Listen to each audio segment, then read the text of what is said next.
तत्पश्चात मैंने उठकर कपड़े बदले और फ्लैट को ताला लगाकर बाहर निकल गया, क्योंकि अचानक ही वर्तिका सिंह से एक नई मुलाकात मुझे बहुत ज़रूरी लगने लगी थी। मैं उस लड़की को सेठी से पंगा लेने से रोकना चाहता था, जिसके लिए ज़रूरी था उसे अपना बयान वापस लेने के लिए तैयार कर सकूं। जो वो ले लेती तो अगले ही पल सेठी पुलिस हिरासत से बाहर होता, जिसके लिए मैं उसे ये समझाने की कोशिश कर सकता था कि अब सेठी से उसे कोई ख़तरा नहीं था। कम से कम इस सच का पता तो लग ही जाता कि उसने सेठी के खिलाफ जो बयान दिया था वो झूठ था। रात का वक्त होने के कारण सड़क पर ट्रैफिक बहुत कम था, इसलिए कालकाजी से मालवीय नगर पहुंचने में मुझे 12 से 13 मिनट से ज़्यादा का वक्त नहीं लगा। आगे में वर्तिका के घर वाली गली में दाखिल हुआ ही था। रॉन्ग साइड से चली आ रही टियागो से टकराते टकराते बचा, मगर एक अच्छी बात फिर भी हुई ये कि उसकी गलत ड्राइविंग की वजह से रियर व्यू में मेरा ध्यान गाड़ी के नंबर प्लेट की तरफ चला गया, वरना तो वो निकल ही गई होती। कार वर्तिका की थी। रात के वक्त उसके घर से बाहर जाने की सैकड़ों वजह हो सकती थी, मगर मैं क्योंकि मिलने ही उससे आया था, इसलिए गाड़ी को यूटर्न देकर फ़ौरन उसके पीछे पीछे चल पड़ा। तब तक वो बहुत आगे निकल चुकी थी, मगर निगाहों से ओझल नहीं हुई थी। थोड़ी देर बाद मेरे मन में एक नया ख्याल आया। कहीं ऐसा तो नहीं कि उसकी कार में उस वक्त कोई और मौजूद हो, या रजिस्ट्रेशन नंबर की बाबत मुझसे धोखा हो रहा हो, क्योंकि कहीं लिख कर तो रखा नहीं था। मैंने इलियास को फ़ोन लगाया, जो कि तुरंत अटेंड कर लिया गया। कहाँ हो? वहीं जहाँ हमारा शिकार है। निकला नहीं वो? नहीं, लगता है साले मौज मेला करके इधर ही सो गए हैं। एक काम करो, आक्रांत को वर्तिका के घर जाने को बोलो। क्यों? बस इतना पता करना है कि इस वक्त उसके घर को ताला लगा है या नहीं। अगर लगा है तो अच्छी बात है, नहीं लगा है तो उसे डिस्टर्ब करने की कोशिश मत करना। और ध्यान रहे इलियास कि उसने अगर लड़की के घर की बेल बजाई तो जो मुसीबत टूटेगी वो सेठी साहब की प्रॉब्लम बहुत बढ़ा देगी। समझ गए? हाँ समझ गया, 10 मिनट में बताता हूँ, थैंक यू। कहकर मैंने कॉल डिस्कनेक्ट की और बदस्तूर टियागो का पीछा करता रहा, जो इस वक्त ग्रेटर कैलाश की तरफ बढ़ी जा रही थी। थोड़ी देर बाद उसने नेहरू प्लेस से लेफ़्ट टर्न लिया और मथुरा रोड पहुंचकर बदरपुर की तरफ बढ़ने लगी। मालवीय नगर से उधर आने के लिए वो सही रूट नहीं था, मगर उसमें मैं भला क्या कर सकता था, सिवाय इसके कि उसके पीछे पीछे ड्राइव करता रहता, जो कि मैं कर रहा था। आगे मेरे मन में ये ख्याल आए बिना नहीं रहा कि वो सरिता बिहार में रहती अपनी सहेली के पास भी जाती हो सकती थी, जिसके यहाँ कत्ल के बाद एक रात के लिए पनाह हासिल की थी। थोड़ी देर बाद हुआ भी वही। उसने अपोलो हॉस्पिटल पार किया और बाईं तरफ को मुड़ गई, मगर उस वक्त तो मैं हैरान ही रह गया जब वो सरिता बिहार का इलाका भी क्रॉस करती चले गई। तभी आक्रांत अधिकारी की कॉल आ गई। मैंने ड्राइव करते हुए ही उसे अटेंड किया, क्योंकि रुकना अफोर्ड नहीं कर सकता था, वरना तो यूँ कॉल अटेंड करने के मैं सख्त खिलाफ था। इसलिए था क्योंकि एक बार उसी वजह से मरते मरते बचा था। बोलो, वर्तिका घर पर नहीं है, ताला लगा हुआ है।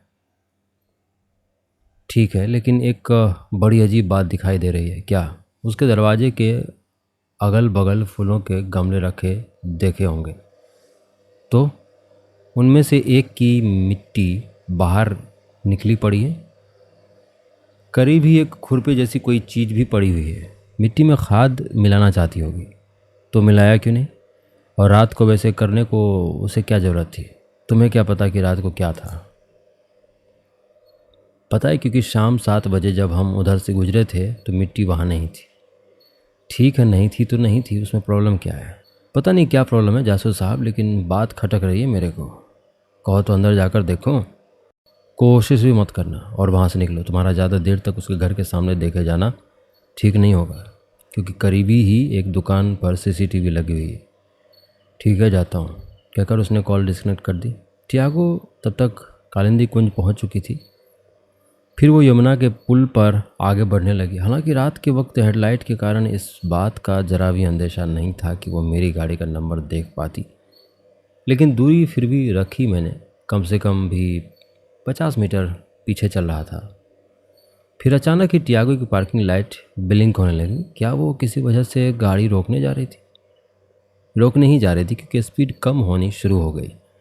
मैंने तुरंत अपनी हेडलाइट ऑफ करके कार जहाँ की तहाँ खड़ी कर दी। टियागो भी रुक गई। आगे मैं ये देखकर हैरान रह गया कि वो कार से नीचे उतरी और कोई गठरी सी बनी चीज़ पानी में उछाल दी। उसके बाद गाड़ी में बैठकर आगे बढ़ गई। मैं तुरंत उस जगह पर पहुंचा, फिर गाड़ी रोककर ध्यान से आसपास का मुआयना करके उस जगह को अपने दिमाग में सुरक्षित कर लिया ताकि दोबारा खोजने में प्रॉब्लम ना हो। तब तक टियागो बहुत दूर जा चुकी थी, मगर तेज़ रफ्तार से गाड़ी दौड़कर मैं उसके पीछे पहुंचने में कामयाब हो गया। मगर आगे जाने का कोई इरादा नहीं था। महामाया फ्लाईओवर से उसने यू टर्न मारा और वापस दिल्ली की दिशा में ड्राइव करने लगी। मैं ये सोचकर हैरान हुए जा रहा था कि ऐसी कौन सी चीज़ उसके पास हो सकती थी जिसे उसने यमुना में फेंकना ज़रूरी समझा हो। इतना ज़रूरी कि आधी रात को वहाँ पहुँच गई थी। मेरा दिमाग चौतरफा दौड़ रहा था, मगर समझ में तो कुछ भी नहीं आया। आधे घंटे बाद वो घर पहुँची तो मैंने जानबूझकर अपनी गाड़ी थोड़ा पहले ही खड़ी कर दी। फिर पैदल उसके घर की तरफ बढ़ा और एक जगह ठिठक कर आगे का नज़ारा देखने लगा। वो गेट के सामने फर्श पर पड़ी मिट्टी वापस गमले में भर रही थी। मतलब उसने जो कुछ भी फेंका था वो तब तक उस गमले में ही था। मैं वापस लौटकर अपनी कार में सवार हुआ और उसके गेट पर ले जाकर खड़ा कर दिया। फिर विंडो डाउन करके बोला, रात को बागवानी करते किसी को पहली बार देख रहा हूँ। सुनकर वो इतने ज़ोर से चौंकी कि बेहोश होकर गिर ना पड़ी वो गनीमत थी। कहाँ तो मैं सोच रहा था कि इतनी रात को तुम मुझे अपने घर में घुसने भी दोगी या नहीं, और कहाँ ये देख कर हैरान हो कि तुम अपना गमला सजा रही हो। Good evening. वो गहरी सांस खींचती हुई बोली, तुमने तो मुझे डरा ही दिया था। और तुमने मुझे, ये कोई वक्त है ऐसे कामों का। नींद नहीं आ रही थी तो वॉक करने के लिए बाहर निकली। तभी गमला मेरे पैर से टकराकर गिरी और मिट्टी बिखर गई। उसी को वापस डाल रही हूँ। लो हो गया, कहती हुई उठ खड़ी हुई। कम है? क्या कम है? गमले में मिट्टी नहीं जितनी पहले थी उतनी है। तुम कैसे आए? नींद नहीं आ रही थी तो सोचा चलकर वर्तिका मैडम से थोड़ी गुफ्तगू कर ही ली जाए। सुनकर वो हंसी, फिर बोली अंदर आ जाओ। तत्पश्चात मैं गाड़ी से नीचे उतरकर भीतर की तरफ बढ़ गया। तुम बैठो, मैं चाय बना कर लाती हूँ। अंदर पहुँचकर वो बोली, खामोखा परेशान हो रही हो। मैं बोला, मैंने भी तो पीना है। ठीक है, फिर तुम्हारी मर्जी। सुनकर वो किचन में पहुँची, सिंक में अपने हाथ धोए, फिर चाय बनाने में जुट गई। उस काम में उसने 4 से 5 मिनट लगाए, फिर एक कप लाकर मुझे थमाया और दूसरे से एक चुस्की लेने के बाद बोली, अब बताओ इतनी रात गए कैसे आना हुआ? बधाई देने आया हूँ। किस बात की? सेठी से पीछा छूटने की? नहीं, इस बात की कि तुम्हें किसी टीवी सीरियल में ब्रेक मिला है। कैसे जाना? वो हैरानी से बोली, बस लग गया पता किसी तरह। कमाल है, जो बात मैंने किसी को नहीं बताई वो तुम्हें मालूम है। धंधा ही ऐसा है मैडम, कुछ जानकारी मैं खोज निकालता हूँ तो कुछ अपने आप मेरे पास चली आती हैं। एनीवे थैंक यू, लेकिन तुम सच में बधाई देने तो नहीं आए होंगे, तो असल वजह बयान करो। सेठी के खिलाफ तुमने जो बयान दिया उसे लेकर श्योर तो हो ना? मेरा मतलब है कहीं तुम उससे बदला लेने के लिए तो उसके खिलाफ नहीं बोल रही। अगर ऐसा है मैडम तो एक बार फिर से सोच लेना। उस आदमी को जेल भिजवाना इतना आसान काम नहीं है। मैं तुमसे ज़्यादा अच्छे से जानती हूँ कि वो कैसा आदमी है, इसलिए उसके खिलाफ कोई झूठ बोलने की हिम्मत मेरी नहीं होने वाली विक्रांत। मैं तो सच भी नहीं बताती किसी को अगर बात मेरे सिर पर नहीं आ रही होती। अब उसे बचाने के लिए मैं खुद तो जेल नहीं जा सकती ना। नहीं तो और रास्ता भी क्या था मेरे पास? मतलब ये सच है कि उसने कवि का कत्ल तुम्हारी आंखों के सामने किया था? हाँ यही सच है।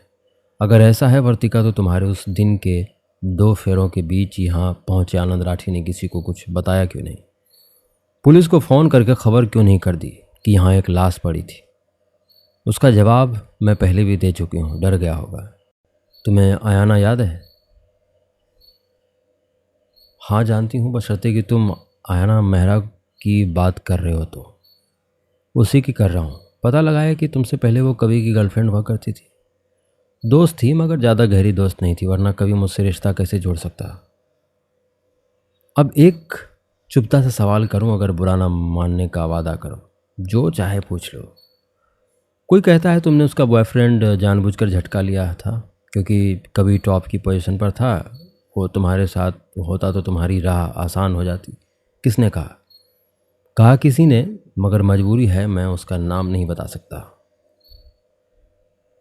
तुम आयना से मिले हो? नहीं, क्यों? ऐसी बातें बस वही कर सकती हैं क्योंकि चिढ़ती है मुझसे।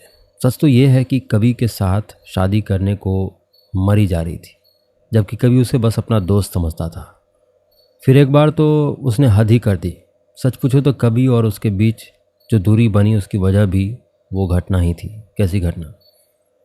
एक पार्टी में सरेआम उसने कवि को किस करने की कोशिश की तो उसने उसे परे धकेल दिया। आयना उस वक्त नशे में थी, इसलिए जाने क्या क्या बकती चली गई।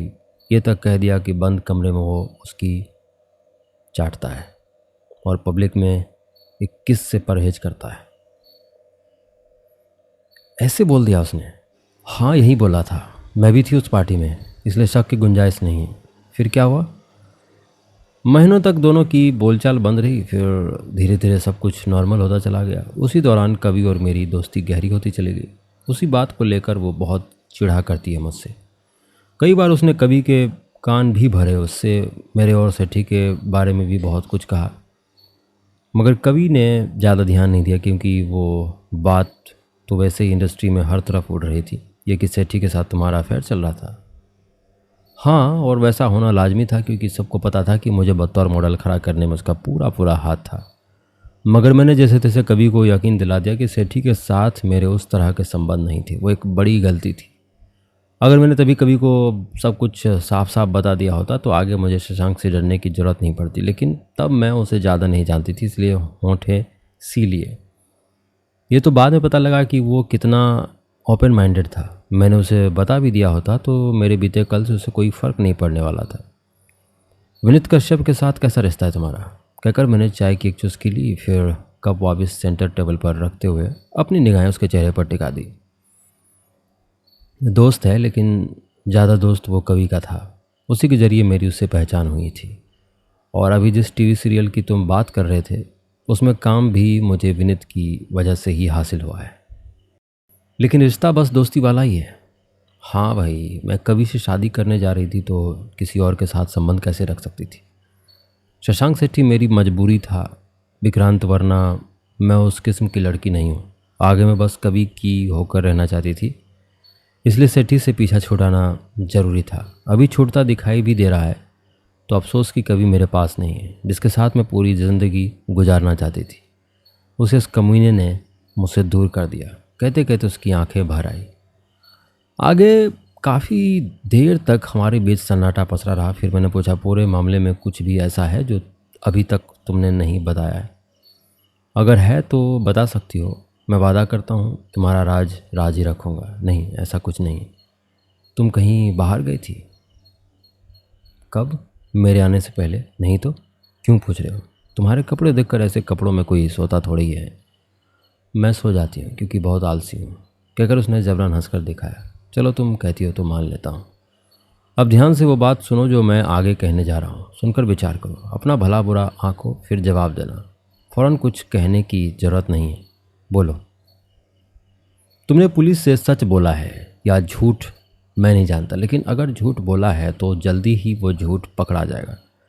फिर सेठी आज़ाद हो जाएगा और उसके बाद वो किस हद तक जा सकता है वो मैं तुम्हें बताने की ज़रूरत नहीं समझता। जबकि उसके साथ मेरी ये डील पहले ही हो चुकी है कि आगे वो तुम्हारे रास्ते में नहीं आएगा। ना ही उसके पास मौजूद तस्वीरों से तुम्हें डरने की कोई ज़रूरत है।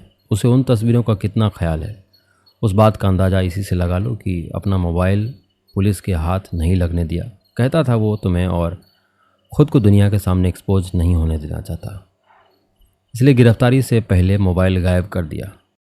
ऐसी स्थिति में उसके खिलाफ झूठ बोलकर तुम बस अपना नुकसान ही करवाओगी, क्योंकि वो झूठ ज़्यादा देर तक नहीं चलने वाला।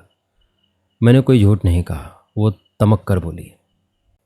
सबसे पहले तो मैं उसके कहे को नज़रअंदाज करके बोला, तुम्हारी साकेत वाली सहेली तुम्हारे बयान का दम निकाल देगी। ये कहकर कि तुम वहाँ से 3 नहीं बल्कि 3:30 बजे निकली थी, यानी 3:45 बजे तुम पहली बार घर पहुँची थी, ना कि वो तुम्हारा दूसरा फेरा था। ऐसे में सेठी जो वहाँ से 3:15 बजे जा चुका था, कवि का कत्ल नहीं हो सकता था। वो ऐसा कुछ नहीं कहने वाली। ना भी कहे तो उससे तुम्हारी स्थिति पर कोई फ़र्क नहीं पड़ता, क्योंकि साकेत से मालवीय नगर के बीच एक सफ़र तुमने 2500 CCTV कैमरों के सामने तय किया होगा।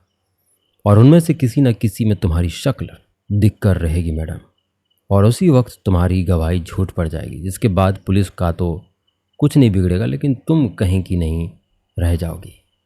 इसलिए कहता हूँ कि अभी भी वक्त है, सच बता दो मुझे। वादा करता हूँ पुलिस को झूठा बयान देने के कारण तुम पर कोई मुसीबत नहीं आएगी। बस बहुत हो चुका, तुम बार बार मुझे झूठी कह रहे हो और मैं चुपचाप सुनती जा रही हूँ। इसका मतलब ये नहीं कि मैंने तुम्हारे आरोप को कबूल कर लिया है। नहीं, मैंने उस मामले में कोई झूठ नहीं बोला था। तुम चाहे कितनी भी तफ्तीश कर लो, अंत पंत तो मैं सच्ची साबित होकर ही रहूँगी। ठीक है, फिर तो बात ही खत्म हो गई। अब चलता हूँ मैं। बढ़िया चाय पिलाने के लिए थैंक यू, और रात को तुम्हें डिस्टर्ब करने के लिए सॉरी। Good night. कोई बात नहीं, मैं जाग ही तो रही थी। तत्पश्चात मैं उसके घर से बाहर निकल आया और अपनी कार में सवार होकर मलिक इलेक्ट्रॉनिक पहुंचा तो जय वीरू की जोड़ी को वहां डटा हुआ पाया। लिहाजा अपने काम में कोताही बरतना उन दोनों ने नहीं सीखा था। तुम कैसे आ गए जासूस साहब? हमारा साथ देने तो नहीं आए होगे? निकला नहीं राठी? ना, अंदर ही है। और कार किधर है उसकी? इलियास ने बता दिया।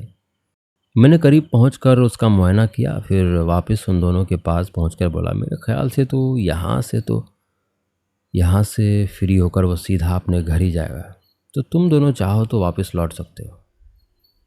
कोई ज़रूरत नहीं है, तुमने 24 घंटों की निगरानी वाली बात कही थी, तो हम 24 घंटे की निगरानी करेंगे, और रात को जागना भी हमारे लिए कोई नई बात नहीं है। जैसी तुम्हारी मर्जी, कहकर मैं अपने कार की तरफ बढ़ा ही था कि शोरूम का गेट खुलता देखकर ठिठका और इशारे से उन दोनों कहीं छिप जाने के लिए कह दिया, जिसके बाद गेट खुलने से भी पहले दोनों अपनी गाड़ी में जाकर बैठ गए। यूं बैठ गए कि करीब पहुंचे बिना उन्हें देख पाना संभव नहीं था।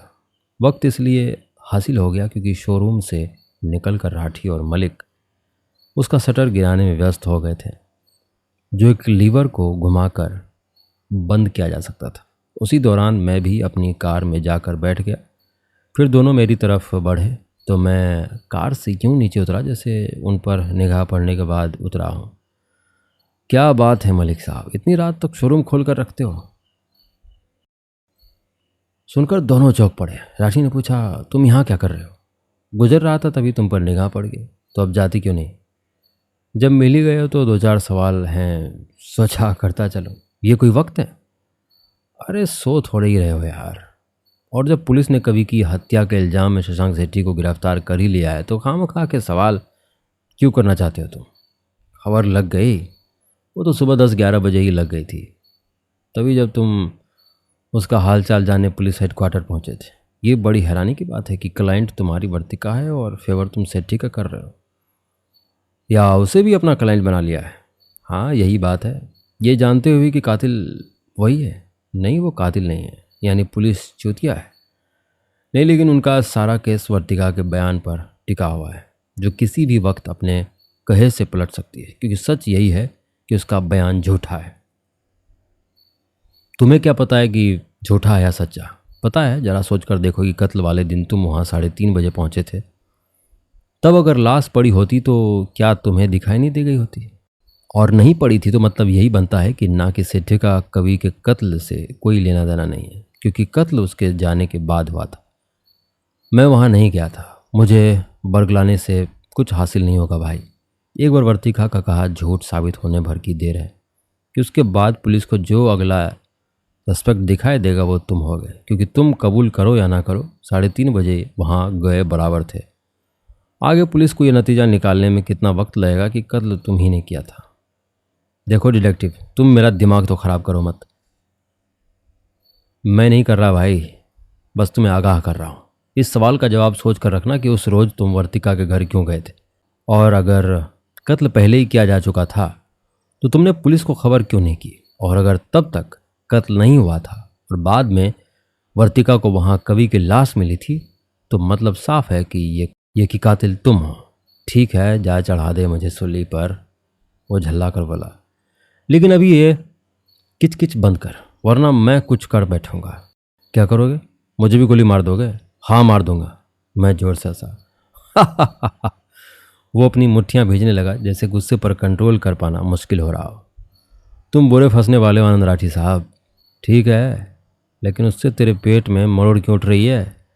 क्योंकि मैं सच जानना चाहता हूँ, जिसका पता वर्तिका के झूठ साबित होते ही लग जाएगा। तब तक बेशक तुम चैन की सांस ले सकते हो, मगर ज़्यादा वक्त नहीं है तुम्हारे पास, क्योंकि बड़ी हद कल तक पुलिस पता लगा लेगी कि वो सेठी के खिलाफ जानबूझकर गलत बयान दे रही थी, इसलिए क्योंकि उसके साथ उसकी दुश्मनी पहले से चली आ रही थी। बाकी बचे दो लोग जो उस रोज़ घटनास्थल पर गए थे, पहले तुम और दूसरी वर्तिका। तो आगे पुलिस यही सोचेगी कि या तो कवि का कत्ल तुम दोनों ने मिलकर किया है, या फिर कातिल तुम दोनों में से कोई एक है। नतीजा ये होगा कि तुम दोनों हवालात में होगे। तो अपनी खैर मना और दफ़ा हो जाए यहाँ से। वो तो खैर मैं हो ही जाऊंगा, लेकिन घर जाकर मेरी बात पर विचार जरूर करना। कहकर मैं वापस कार में बैठा और दोनों दोस्तों के गहरे फिक्र के हवाले छोड़कर वहां से निकल गया। हमारी आज की कहानी में बस इतना ही। मैं आशा करता हूँ आपको यह कहानी पसंद आई होंगी। इसी तरह बने रहिए हमारे साथ और सुनते रहिए द कहानीबाज। हिंदी साहित्य की ये दुनिया जहाँ कहानियां सिर्फ कहानियां नहीं, एक विरासत है, और द कहानीबाज उसी विरासत को आज की पीढ़ी तक पहुंचाने की एक छोटी सी कोशिश है। मैं ये सब आपके लिए दिल से करता हूं, लेकिन अगर आप चाहें तो इस सफर में मेरा थोड़ा सा साथ दे सकते हैं। आप स्क्रीन पर दिख रहे QR कोड को स्कैन करके मुझे छोटा सा डोनेशन भेज सकते हैं। चाहे कि एक कप जितना भी सहयोग मेरे लिए बहुत मायने रखता है। आपका हर योगदान मुझे और बेहतर कहानियां सुनाने का हौसला देता है। शुक्रिया दिल से।